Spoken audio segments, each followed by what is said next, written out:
Welcome to Walpole Five-0. I'm Chief John Carmichael. Today is June 1st, 2017.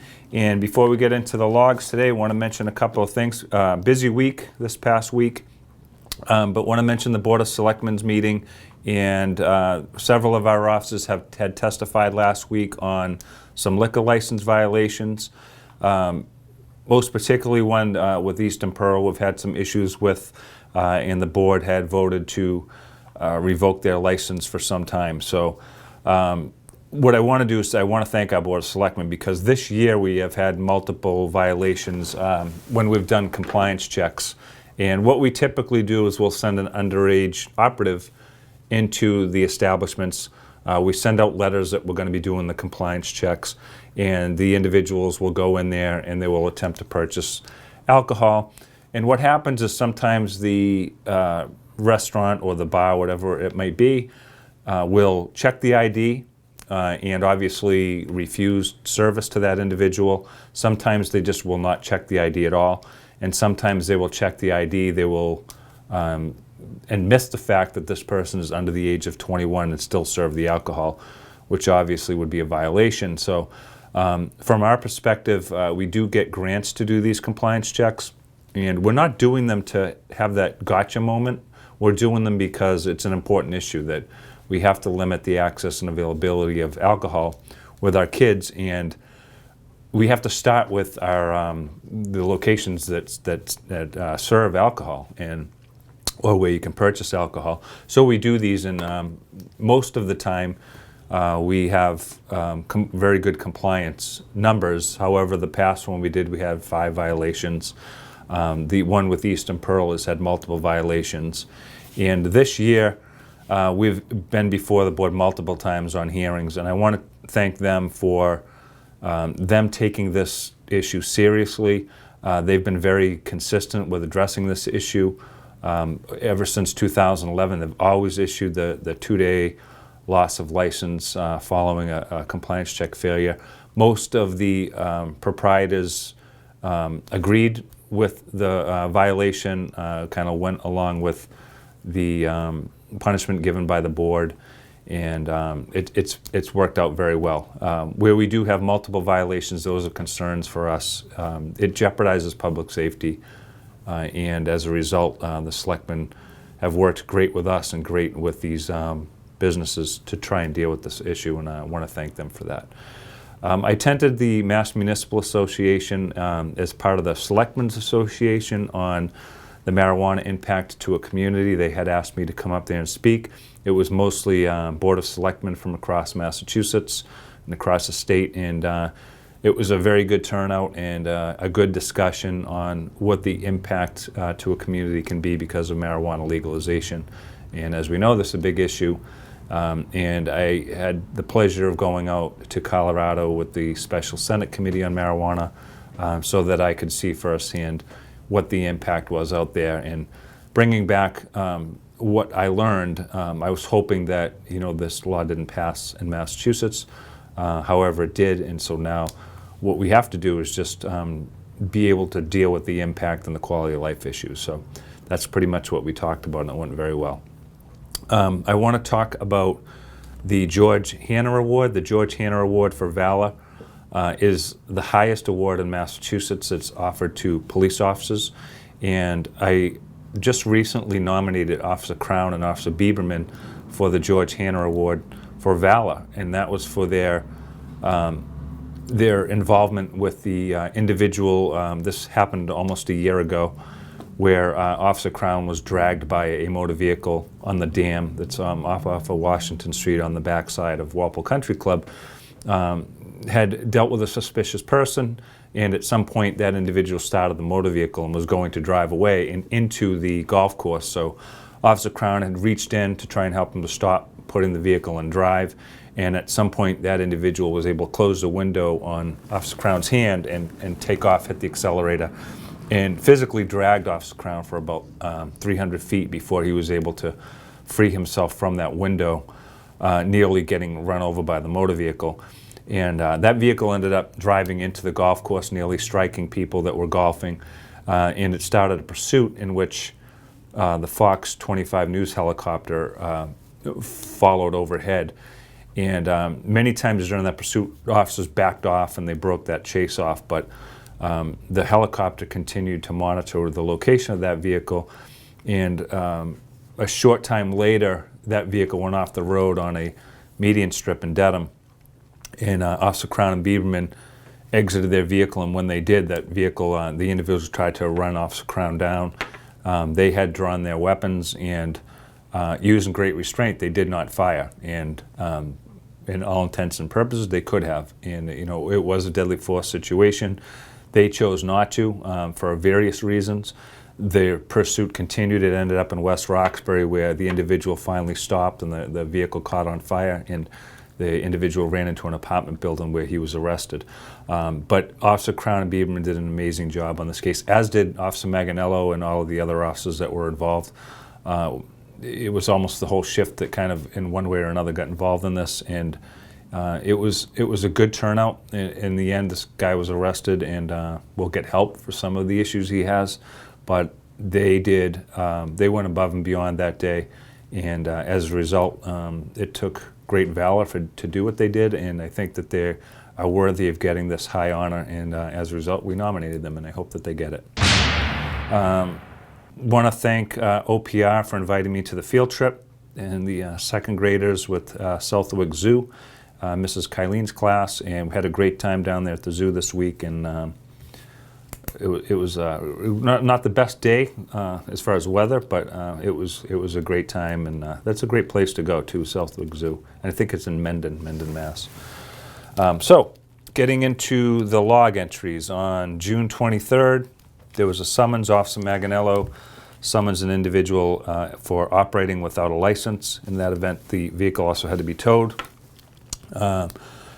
Also on May 23rd, there was an arrest by Officer Doherty. He arrested an individual from Georgia who was up here in operating a motor vehicle without a license as well, and an unregistered and uninsured motor vehicle. Disturbance, officers responded to a Main Street location. This was for an argument, a verbal argument that had taken place within the building. All of the windows were open. It was starting to bother some of the neighbors, so they called the police. Officer Percicanti and Bieberman responded down there. They spoke to the residents, and you know, they didn't know they were really bothering everybody, but as a result, peace was restored and they quieted it down. May 24th, suspicious activity. Caller had reported that there was a phone that was delivered to their home by accident. Short time later, a man arrived and a delivery was made to her house, but she did not order that phone, so she refused to turn the phone over to that individual who actually showed up. An unwitting person, that this guy just shows up at her door to take the phone, thought it was very suspicious. It turns out that Rentham PD stopped this vehicle, and the individual used his actual identity, so it was the same person that was supposed to receive the phone call, but for some reason this individual used that address and basically was there to intercept the package from the delivery company under his name. So, you know, this is kind of a difficult situation. It's not technically a crime in what he did, but it was definitely suspicious. So it is still under investigation. We're looking at the potential of a possible attempted larceny, but other than that, we don't really have a criminal activity involved with this. This vehicle was a black vehicle out of New York with New York license plates on it, tinted windows, which we had also received some information on suspicious activity involving possibly the same vehicle on Common Street being driven erratically. And we don't know if that's the same vehicle, but it was in the area around the same time, and possibly that's what they might have been doing in and out of driveways on Common Street, looking to deliver other packages. So still under investigation, but so far not any real criminal activity that we can link them to at this point. Report of larcenies. We've had reports of political signs being stolen. This has occurred several times in the past week or two, and you know, it's nonsense, to be honest with you. It's not something that needs to take place. These people are running for various forms of office in the town. They spend money on these signs, and they go out and solicit people in the community to put their signs out. And it's very unfortunate that people would take it upon themselves to remove these signs. It is technically larceny. It is a crime to take somebody's property, remove it from that location, and deprive that person of that property. So we ask that, don't do that. It has happened multiple times in the past week. A noise complaint. This was in Sector 2, South Walpole. It was loud music coming from a garage. Again, noise complaint. The officers responded down there, asked the individual to keep it down, and peace was restored. And I put those in there just because police officers are peace officers. They're supposed to, we are the people that you call when there's some type of a disturbance of the peace, and the officers went down there and dealt with that.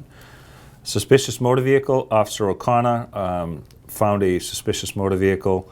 This was on Route 27 at Dunkin' Donuts, and that motor vehicle was sent on their way, mostly because of the time of night on the midnight shift. Erratic operator. O'Connor also spoke to an individual at 7-Eleven who was driving erratically, and he stopped that individual and determined that they were okay. Usually, you think that those are going to be possibly the impaired driver, maybe under the influence of alcohol or drugs, and this person checked out fine. There was an arrest on May 25th also. There was a suspect that was arrested by Officer Giblin. He was charged with assault and battery with a dangerous weapon. We received a call that there was this disturbance going on, and found an individual who had damaged property of the victim, had struck the victim with electronic equipment, and that individual was subsequently arrested for the assault and battery with the dangerous weapon with the electronic equipment. So that person was taken in. Search warrant. We conducted mutual aid on Sector 4, which is North Walpole, a search warrant assisting Homeland Security. This was a federal search warrant that we were just the assisting agency, and an individual was arrested and will be charged federally. These are for various internet crimes, and obviously, as I mentioned, it's an investigation by Homeland Security, a federal agency, and as a result of their investigation, there will be federal charges. So any questions, I won't get into the whole investigation, but as a result of this, the U.S. Attorney's Office is involved and will be following up with this. Disturbance on Route 1 mobile station. There was an argument between the clerk and a motorist, and it had to do with tire repair, so they kind of got into a verbal dispute going back and forth. Officer O'Connor responded up there, and he was able to restore peace between those two individuals. Another arrest for OUI drugs. There was a woman from Norfolk, and this was kind of an off-time call because this happened in the morning, and this female was driving on Robbins Road and had literally drove past the Johnson Middle School just after school was getting in. And this vehicle was all over the road. There was a landscaping truck that was behind it, had observed this vehicle on the wrong side of the road and literally run several cars off of the roadway.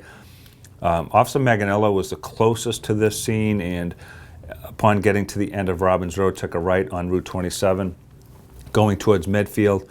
And Officer Maganello was able to finally catch up to the landscaping truck, who was continued to follow the person that was driving erratically up into Medfield. It took a left on South Street and then up into a neighborhood where this landscape truck driver literally blocked the roadway to prevent her from getting back out onto South Street. And it's a good thing he did. This operator was severely impaired, took a field sobriety test, very unsteady on their feet, major signs of impairment, failed that field sobriety test. And then on the search incident to arrest, there was syringes throughout the motor vehicle. There was Narcan, actually expended vial of Narcan that was used, multiple pharmaceuticals including clonazepam and gabapentin, and signs of heroin from the syringe use. And this is ironically, these are clonazepam and gabapentin and heroin, fentanyl are all how we see our fatal overdoses. And mixing these drugs provides for a fatal cocktail. And this individual was using these drugs and then driving a motor vehicle, and as a result, really placed people, especially our motorists, at a public safety risk. So. Officer Manganello and the other officers that went down, they did a great job with that, and basically removed her from the road and brought her back to Walpole under arrest. So another arrest, this is a warrant arrest. Walpole officers responded to an altercation on Main Street, and when they had got to this location, one of the individuals involved in the altercation had left the scene. Officer Manganello and the other officers located that individual on a side street that was near at their home, near McDonald's on Main Street. And as a result, while they were talking to this individual, found out that they had a default warrant. It was out of Dedham District Court. And as a result, Officer Manganello arrested that individual on the warrant. This did not end the investigation because there was still an investigation portion of this. And the individual arrested on the warrant was also a victim, as he had reported that there was an individual who had pulled a knife out on him. So Officer Slavin and Officer Pilon got involved with Officer Manganello on the investigation side of this. And this individual that pulled the knife was had given his vehicle to this person we arrested on the warrant. They were doing some car repairs. There was a disagreement on payment and work done on the vehicle, and so this ended up one individual confronted the other, and at that point one of them brandished a knife and waved it at the victim, threatening the victim. And so as a result, we were able to identify who that individual was that waved the knife, and the officers caught up to that suspect and made the arrest. An individual from Norwood was arrested for assault and battery, assault with a dangerous weapon, i.e. the knife, and as such, they did a great job on this case and their follow-up. Another arrest, assault and battery with a dangerous weapon and unarmed robbery, occurred as a result for an individual that fled Longview Farm. The individual was seen assaulting a staff member on West Street who was in the van trying to get the individual to come back to the home. And what ended up happening is this person walked away. The individual was confronted by one of the staff members who was in one of the work vans, and this individual physically threw the female operator on the ground. She had struck her head on the pavement, and then forcibly stole the keys from that individual. Officers were involved in a foot pursuit up by Restano Field, and they were able to catch up with a 17-year-old, place them into custody, and subsequently were charged with assault and battery with a dangerous weapon. As I mentioned, the knife, and as well as the ground, because when he threw the individual on the ground, she struck her head, and technically that is a weapon, and as such was charged with assault and battery with the dangerous weapon. So Officer Moriarty was the arresting officer on this, and as well as some of the other officers on the shift, so that was a good job with that one. Crash, no injuries. A tree branch had fell on a passing motor vehicle, causing damage on Stone Street and Diamond. The vehicle was drivable. There was no injuries. Mention this just because these can sometimes have very bad consequences when some of these big limbs break or trees finally rot away and fall over into the street. I've seen plenty of times when that has caused injuries and has caused vehicles to be undrivable. And so just glad that this person was okay and that it didn't cause too much damage in this case. Fraud, so another resident down in South Walpole reported that as the cell phone package was delivered to their residence that was not ordered by them, and we're going to continue to investigate this one as well, as we believe this could be linked to the other one I mentioned where an individual for whatever reason is having phones in their own name delivered to these locations. And as I mentioned, so far yet we haven't found any criminal link, but we will look into that further. Larceny from a motor vehicle. Vehicle was parked outside of a business on Washington Street, and someone went in to that vehicle and took $40 that was left on the passenger seat. I think this was just one of those crimes of opportunity where the vehicle was unsecure and probably saw this money laying there in plain view and opened the vehicle or reached through the window of that vehicle and stole somebody's money. You know, this is just one of those issues. Be careful. Lock the vehicle, safeguard your property, and not leave anything that's of value in plain view that would, you know, prompt somebody or take advantage of that opportunity to steal it. May 26th, vehicle crashed into a wall. This occurred on High Street. It was raining that day. Vehicle hydroplaned and went into the rock wall. Officer Wilmot is covering that crash. An arrest, individual was arrested by Officer Murphy and Doherty. This was on a state police warrant, and this individual was located in East Walpole. This was part of a warrant sweep, so we do, as I've mentioned before, we get a warrant dump every week of all of the warrants that we have that are either Walpole residents or they live in Walpole and or our own warrants. So this was a state police warrant that Officer Murphy and Doherty just took the initiative to go locate this individual on the warrant and arrest them and clear that warrant, as we are obligated to do. Underage drinking, we received a call for a 15-year-old who ingested too much alcohol. Occurred on Common Street. This individual, due to their intoxication, was transported to Norwood Hospital, and Officer Slavin and Doherty did reports on this. And I put this one in here because this is probably the fourth underage drinking incident that we've had in a month and a half, where a teenager was so intoxicated that they needed to go to the hospital. And I'm sharing this with the community because this is a problem that we really need to figure out, because we're really walking a very thin line between lucking out and being able to get to the point where the person has to go to the hospital in tragedy, because you know the consequences of what can happen when somebody is this intoxicated are endless. And believe me, we see the results of this all the time. And so, you know, as a community, we really need to start figuring out how we want to deal with the underage drinking incident. And I think, you know, one of the places we need to start is at home and having that conversation with our kids about underage drinking, and then doing some follow-up and everything when they come home.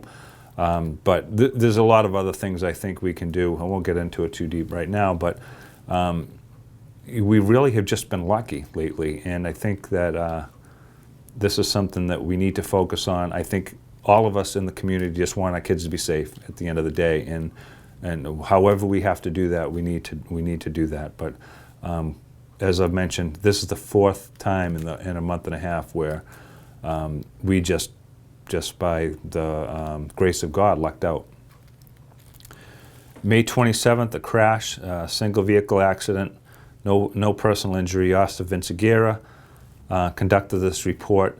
He found that the individual involved had no real reason or explanation as to how this crash occurred. He found that this individual was not impaired in any way, but said that they couldn't see correctly, and there was some other issues that came up. We had to file an immediate threat, which is we flagged the license through the registry. I have to sign off on that, and that we send basically a letter, an immediate threat, and the report to the registry, and they will suspend that license until they have the right to a hearing, just to make sure that there's no underlying issues going on where this person should not be operating a motor vehicle, and they will have to determine that in that hearing. We actually do these quite often. A lot of times when we do them is when somebody's impaired by drugs and that type of thing, or somebody may be under prescription drugs and they're still getting behind the wheel and they're driving, and that sort of thing. So we do have to do these. They are administrative, just to make sure that the person can be cleared to operate the motor vehicle. And similar to what, like with the issue with Tiger Woods recently, where, it appears that he's taken prescription pharmaceuticals, probably painkillers, and as a result, he was driving, became impaired, and if you saw that field sobriety test, showed some serious signs of intoxication or impairment. And so public safety-wise, it's something that we need to do just to keep our roads safe. Overdue person, individual reported that he's worried about somebody that lived with him, hadn't returned home. Officer Haber followed up, conducted somewhat of an investigation, and learned that the person was arrested by the state police and was able to notify the family. And you know, it's even such, it's still, I guess, some consolation that they know they're okay. You know, I know that, don't know the circumstances, but at least the person is all right and they know where they are now.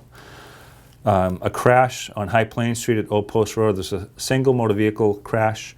The accident it did cause some damage there. It took out the pedestrian crosswalk pole. There was significant damage to the traffic control box. It knocked out the lights in the intersection at Old Post Road and Old Post Road and 27. Officer Murphy and Thayer handled the report on this. We had to. This happened the same night as a Metallica concert, so we had to get barrels out there and temporary stop signs by the DPW. Did a great job getting that stuff out there. Anderson Electric, who works on all the control boxes, had to get out there. So it was kind of a mess, but we made a makeshift intersection, and we got through it right in the middle of right at the end of the concert, which really added to the problems because of the traffic volume that was out that night. And the person is okay that was in that crash as well, so that's always the biggest concern. Missing person locate, Longview Farm walkaway, individual found by Patrol and Foley, and this individual is located trying to get on the train at the train station, and Officer Foley returned that person to Longview. Squatting, got a report of caller believing that somebody is squatting at a residence that's under construction. Officer Foley responded, this is unfounded so far, but possibly some evidence that somebody may have been staying there, may have been squatting, and as a result, the keys are going to be added and the home secured. Harassment issue, individual reporting harassment from an ex-acquaintance, and Patrolman Dolan took the report on this. Basically read the victim her rights under the harassment order, or harassment prevention order, which we use, after, if there's continued harassment, 3 reported events, we can help somebody with a harassment order, which is essentially it's similar to a restraining order.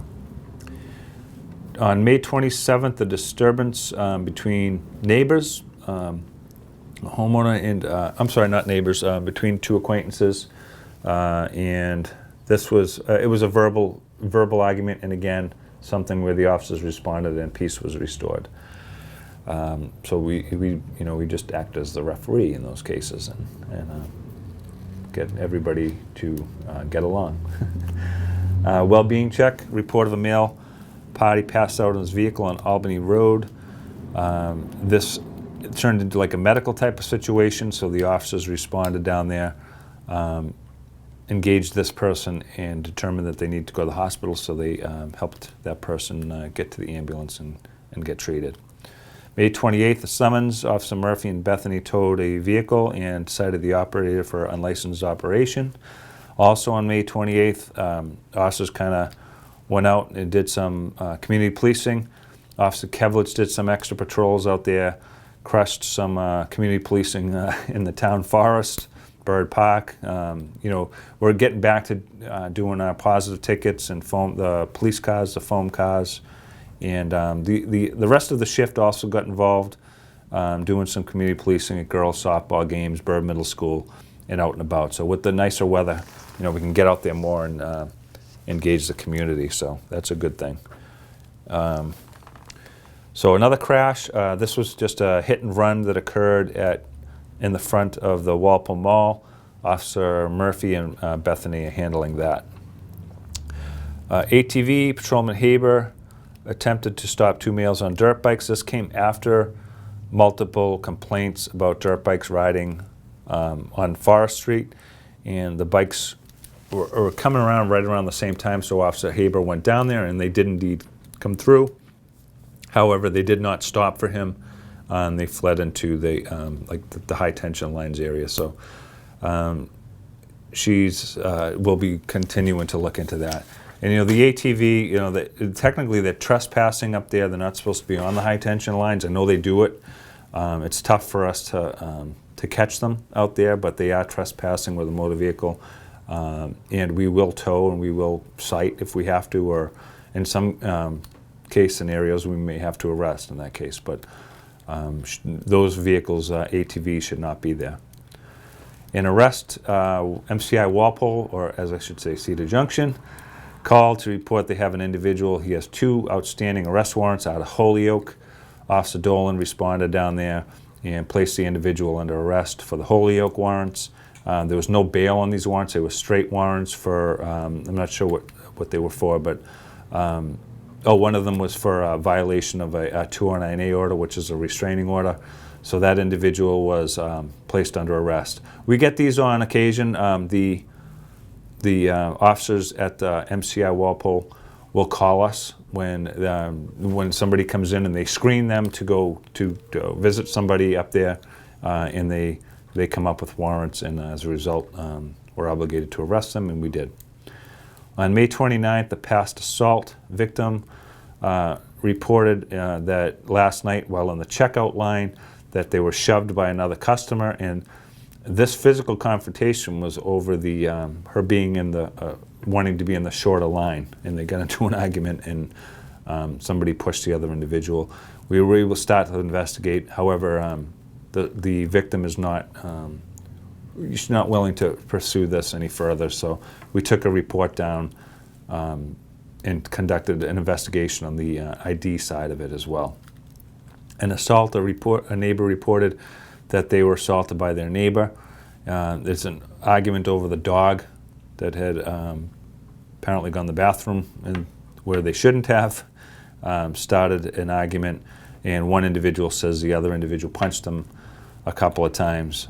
And again, we conducted an investigation, talked to both sides, but there was no pursuit of criminal charges on this case. So that case is moved, is basically closed as well. So a disturbance, and this one here happened in North Walpole. Officers responded to a report of an intoxicated person.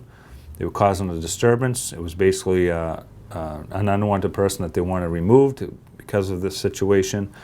This case here, I'm extremely proud of Officer Thayer, Officer Bethany, and Officer Wilmot and how they responded to this call. As they got there, basically, they were directed to the second floor, to a bedroom area. They went up there. They encountered somebody that was under the covers, and they started to give some verbal commands for that person to come out so that they could talk to them. That individual refused their commands.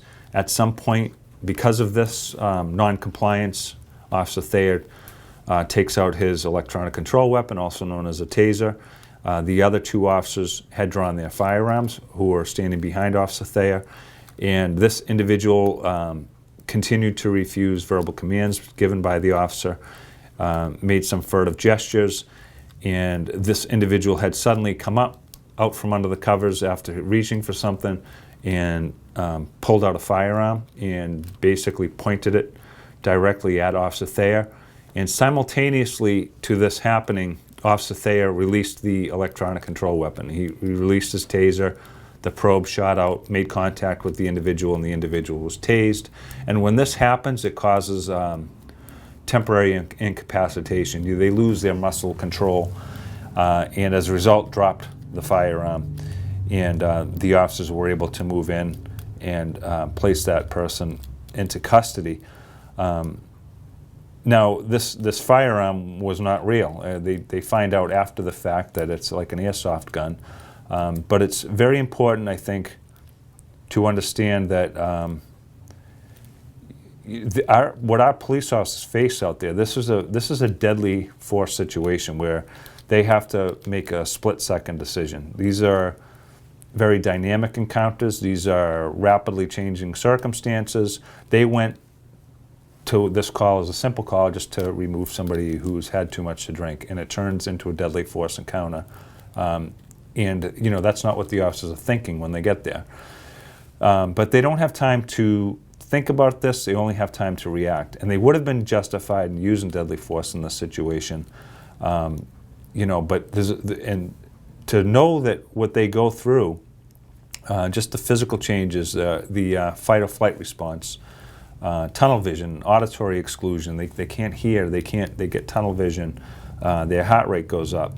They have no cover, they have no concealment in that close quarters, and to react the way that they did is just astounding. And it's because of the officers are well trained, and they handled this situation in every account the right way, and we're very proud of them. This situation could have ended a million different ways. It really did end with the best possible outcome, and that is that the officers are safe, and that the individual is safe, and the individual is now getting the help that he needs, and that our officers are okay. That is the best case scenario. This could have been a lot worse, and I can't stress that enough. And we're happy for that individual and his family, and we're happy for our officers that dealt with the situation. And I have this is actually the weapon that was used. And as you can see, this is an airsoft gun, and it looks it replicates a firearm, any firearm that a police officer would carry. It looks like it. It feels like it. It's got the same types of mechanisms, magazine, and everything in it. Even has the slide assist and everything else. So this situation could have been was very dangerous, and could have resulted in fatal consequences. I'm very happy that it didn't. And we have to give it to our police officers for their amazing restraint that they used in doing what they did. And we're very proud of them for that. So at the bottom line, part of mentioning in this is that it's very important for education and awareness with our community, but also with our kids, that these firearms resemble the real thing. In airsoft, you're not thinking that that's a big deal, but we have to teach our kids, so sometimes our kids use these. They really shouldn't be in possession of those unless they're with a parent or they're with an adult. We know that happens sometimes, but that you have to have that conversation with them, and the fact that these do resemble the real thing. In this particular one, these, by federal law, these have to have a painted tip on the end of the barrel. This has been covered over or blackened so that you can't see it.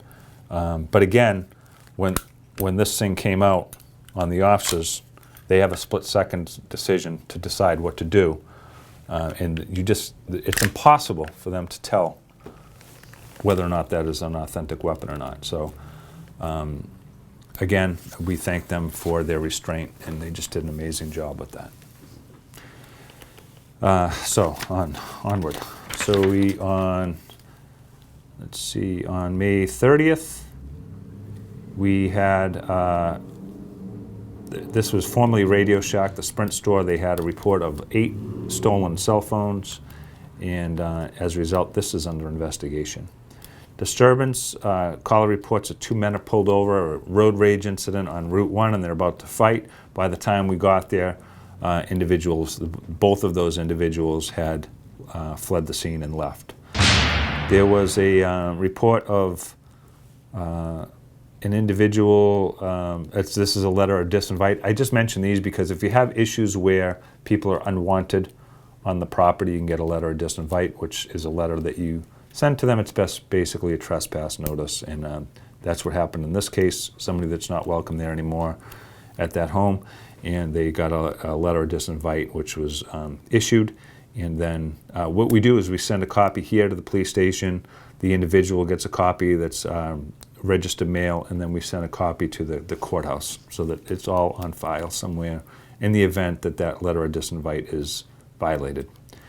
Disturbance at Longview, staff reported several kids leaving while they were restraining another individual. The officers got up there and found that all of the kids that had walked out were still on the premises and just wanted to go outside, so the officers kind of corralled them and brought them back inside.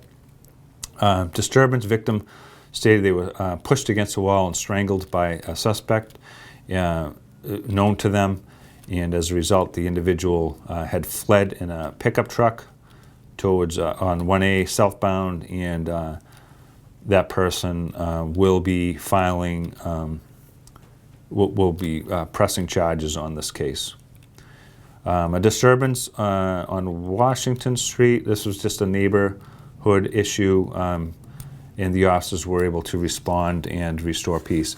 And I mentioned these, I mentioned the peace restored ones because it is, as I mentioned, just one of the things that the officers do. They have to be peace officers as well as police officers, and sometimes those situations get a lot worse, and we've actually had to have like mitigation. We'll bring people in, sit down at the table, hash out what the underlying issues are, and try to come to a conclusion and try to come to a way, some means that the neighbors or the people or a couple people in the neighborhood can get along. And we've done that many times, and so far it hasn't happened recently, but most of these have just been a little tiff going back and forth, and the officers are able to sit between them and mitigate it and bring peace. So good job on that. So that's it. We're into June. It's still not, we still haven't seen the sun yet, but I think it's up there still, and hopefully in the next couple of days it will come out, hopefully. Right? So thank you very much, and I'm Chief John Carmichael. Thank you for joining me on Walpole 5-0.